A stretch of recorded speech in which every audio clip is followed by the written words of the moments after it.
Hello प्रिय प्रशिक्षुओं, आज की ऑनलाइन क्लास में आप सभी का बहुत बहुत स्वागत है। तो आज हम चर्चा करेंगे भोजन पकाने की विधियों के बारे में। इससे पहले हमने भोजन को किस प्रकार चयन करना चाहिए इस पर चर्चा की थी। आज हम भोजन पकाने की विधियों के बारे में चर्चा करेंगे। तो भोजन को 4 विधियों के माध्यम से पकाया जाता है। जल द्वारा पकाना, हवा द्वारा पकाना, चिकनाई द्वारा पकाना और भाप द्वारा पकाना। तो इन्हीं चारों विधियों के बारे में हम विस्तृत चर्चा करेंगे।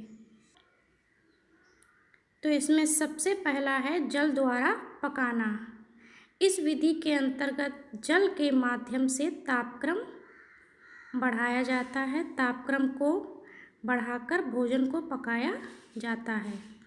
तो इसमें 3 प्रकार से भोजन को पकाया जाता है। उबालना,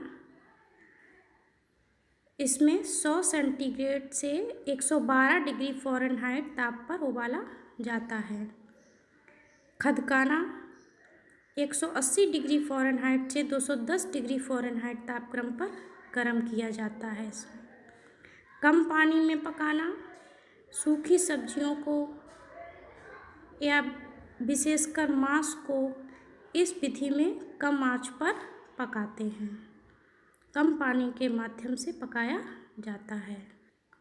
अगला है हवा द्वारा पकाना। यदि भोज्य पदार्थ तथा आग के बीच कोई अन्य माध्यम नहीं है तो हवा आग गर्मी लेकर पदार्थ को पहुंचाती है। इस विधि से पका हुआ भोजन हवा द्वारा पका हुआ भोजन कहलाता है। इसमें हवा के माध्यम से भोजन पकता है। तो इसके अंतर्गत भूनना या सेकना आता है, जिसमें सीधे आग से हवा का संपर्क होता है, जिससे लौ उठती है और वह भोजन को पका देती है। अगला है धातु में भूनना। इस विधि से चीज़ों को भूनने के लिए एक तवा या पैन का इस्तेमाल किया जाता है। जैसे हम रोटी सेकते हैं, वो हवा के माध्यम से ही पकती है। तंदूर पर पकाना, इसमें भोज्य पदार्थ एक विशेष प्रकार के भट्टी या तंदूर या ओवन में पकता है। आगे हवा के माध्यम में ही अगला है ग्रिलिंग।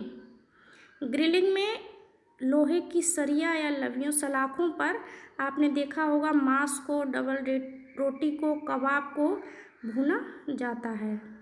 इस विधि में तार या जालीनुमा सलाखों का प्रयोग किया जाता है, जिससे हवा के संपर्क में आग के द्वारा भोजन को पकाया जाता है। इसके अतिरिक्त गर्म राख में शकरकंदी भूनना, मूंगफली भूनना, आलू भूनना आदि भी हवा के माध्यम से ही भुना या पकाया जाता है। अगला है चिकनाई द्वारा पकाना। इस विधि में भोज्य पदार्थ चारों तरफ से किसी चिकनाई यानी घी तेल के माध्यम से भोजन को पकाया जाता है। तो यह विधि भी 3 प्रकार की होती है। इसमें गहरा तलना यानी कि डीप फ्राइंग। इस विधि में घी या तेल जो है वो अधिक मात्रा में लिया जाता है, जिससे हमारे भोज्य पदार्थ उसमें डालने पर डूब जाएं। जैसे पूड़ी, कचौड़ी, समोसा, कटलेट, इसमें जो है घी या तेल की मात्रा अधिक ली जाती है।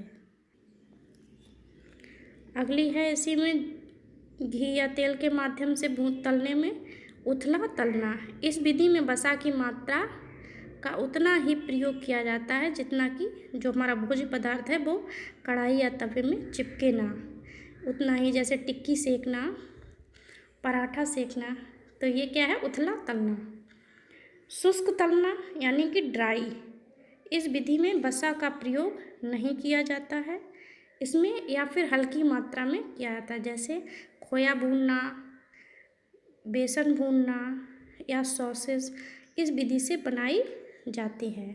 या किसी चीज़ को तलना या ड्राई फ्रूट्स तलना, तो ये क्या है, शुष्क तलना। अगली विधि है भाप द्वारा पकाना या वाष्प द्वारा पकाना। जल का गैस रूप के माध्यम से, यानी कि जब जल जो है गैस रूप के माध्यम से भाप बनने लगता है, उस माध्यम से भोजन को पकाया जाता है, जिसका तापक्रम 212 डिग्री फ़ारेनहाइट से 100 डिग्री सेंटीग्रेड तक होता है तथा गैस रूप में होने के कारण भोजन को जल्दी पका देता है। इसमें 2 प्रकार की विधियों से पकाया जाता है। प्रत्यक्ष विधि द्वारा, इस विधि द्वारा भोजन भाप के प्रत्यक्ष संपर्क में आता है, जैसे इडली, मोमोज, फराळ जो है वो भाप के द्वारा ही पकाए जाते हैं। अगली है अप्रत्यक्ष विधि द्वारा, जैसे ढोकला आदि जो है वो अप्रत्यक्ष विधि द्वारा पकाए जाते हैं। भाप की इस विधि में क्या होता है, भाप का दबाव, जो वाष्प का दबाव जो है वो उत्पन्न किया जाता है, जिससे पानी का क्वथनांक जो है वो बढ़ जाता है। ये क्या है, वाष्प द्वारा, यानी कि प्रेशर कुकर में पकाना। प्रेशर कुकर में क्या होता है कि जो पानी का क्वथनांक होता है वो बढ़ जाता है, जिससे पानी अधिक तापक्रम पर उबलता है और वस्तु जो है वो जल्दी पक जाती है। ये प्रेशर कुकर के सिद्धांत पर कार्य करता है। इसमें क्या होता है, इसमें भोजन जो है वो जल्दी पक जाता है। प्रेशर कुकर में पकाए गए भोजन के पोषक तत्व जो हैं वो नष्ट नहीं होते हैं। भोजन पकाते समय अधिक चलाने से विटामिन सी का ह्रास हो जाता है। विटामिन सी जो है भोजन को अधिक पकाने से नष्ट हो जाता है, और सभी पोषक तत्व जो हैं वो नष्ट ना हो, इसके लिए भोजन को कम पकाया जाना चाहिए, और प्रेशर कुकर के माध्यम से अगर हम पकाएंगे तो भोजन के पोषक तत्व जो हैं वो कम नष्ट होंगे। इसी के साथ ही आज की ऑनलाइन क्लास समाप्त होती है, और आशा करते हैं आप लोगों को समझ में आया होगा।